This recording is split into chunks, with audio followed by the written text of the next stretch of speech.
ప్రమాణపూర్తిగా నాకు చెప్పలేదు, ప్రమాణపూర్తిగా నాకు చెప్పలేదు అన్నాను, అంతే వదిలే. హలో, అందరికీ నా హృదయపూర్వకమైన నమస్కారాలు. సహకుటుంబానాం అంటే మన కుటుంబ సభ్యులందరికీ నా హృదయపూర్వకమైన నమస్కారాలు, పాదాభివందనాలు తెలియజేస్తున్నాను. కొంచెం ఎక్స్ట్రాగా ఉన్నట్టుంది కదా డైలాగు, అయినా ఇక్కడ చెప్పాల్సిన అవసరం ఉంది కాబట్టి చెప్తున్నాను. ముఖ్యంగా ఈ సినిమాకి దర్శకుడు ఉదయించే శర్మ. ఇతను చాలా ఒబిడియంట్గా ఉంటాడు. నిజంగా ఇంత ఒబిడియంట్గా ఉంటాడేమో అనుకుంటాం మనం. సెట్లో అలా ఉండడు. సెట్లో తనకేంది కావాలో అది వచ్చే వరకు పిండుకుని వాళ్ళ చేత యాక్ట్ చేయించేటువంటి ఒక అప్కమింగ్ అద్భుతమైన దర్శకుడు. ఇతని గురించి తర్వాత మాట్లాడుకుందాం, సినిమా హిట్ అయిన తర్వాత మాట్లాడదాం. ఇతని వెనకాల బ్యాక్ బోన్ ఒక అతను ఉన్నాడు. అతని పేరు అర్జున్ సాయి. ఎప్పుడు వెనక నుంచి ఇట్లా తొంగి చూస్తుంటాడు. మరి ఇతని దగ్గర ఏ పవర్ ఉందో తెలియదు, కానీ ఈసారి మనం అసలు ఎవరు చెప్పినా వినకూడదు అనుకునేవాడు కూడా అంతెత్తు అలా చూసేవాడు. అలా అలా అలా చూసి చిన్న మెళ్ళు తాడేస్తే వెనకాల పడి వెళ్ళిపోతుంటాం అనమాట. అలా ఇంతమంది ఆర్టిస్టుల్ని, ముఖ్యంగా ఒక లెజెండరీ ఆర్టిస్ట్, చాలామందికి యాక్టింగ్ అంటే ఏంటో చెప్పి నేర్పించినటువంటి మా గురువు గారు రాజేంద్ర ప్రసాద్ గారు.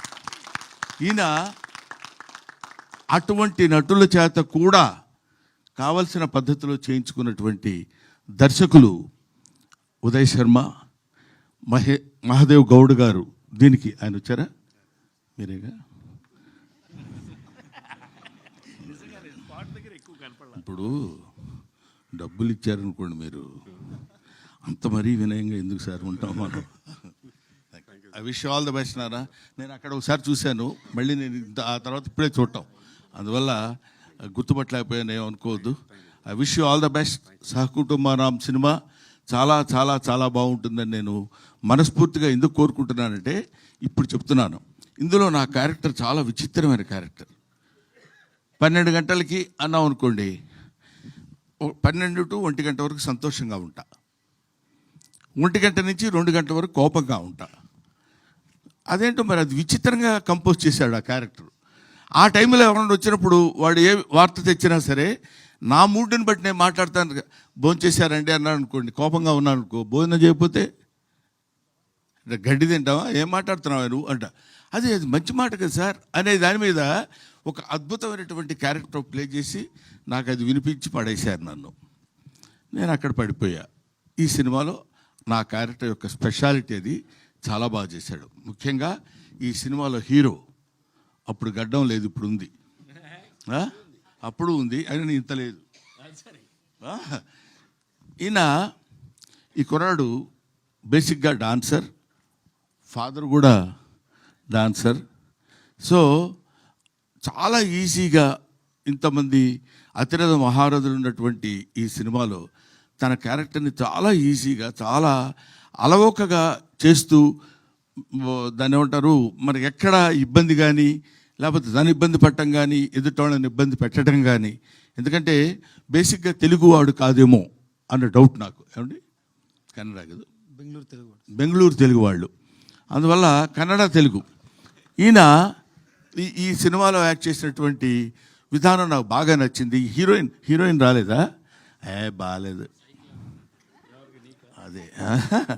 అందువల్ల హీరోయిన్ ఈయన ఇద్దరు కలిసి ఉన్నటువంటి సీన్స్లో నేను యాక్ట్ చేశాను. నాకు చాలా ముచ్చటగా అనిపించింది. ఈ సినిమా డెఫినెట్గా హిట్ కావాలి, హిట్ అయి తీరుతుందని నేను మనస్ఫూర్తిగా కోరుకుంటున్నాను. అది ఏదో ఇక్కడికి వచ్చి చెప్పేటువంటి మాట కాదు. చాలామందికి మామూలుగా ఏదో ఒక ఫంక్షన్కి వెళ్ళినప్పుడు ఈ ఫంక్షన్ చాలా సూపర్ హిట్ అవుతుందండి, అందువల్ల నేను ఇలా కావాలని కోరుకుంటున్నాను. అందువల్ల మీ అందరికీ నేను చెప్పేది ఏంటంటే, ఇది మామూలు రొటీన్, కానీ ఇది ఈ సినిమా నేను చూసినప్పుడు, ఇంతకుముందు ఉత్సవం అనే ఒక సినిమా చూపించాడు ఎవరో మిస్టర్ అర్జున్ సాయి.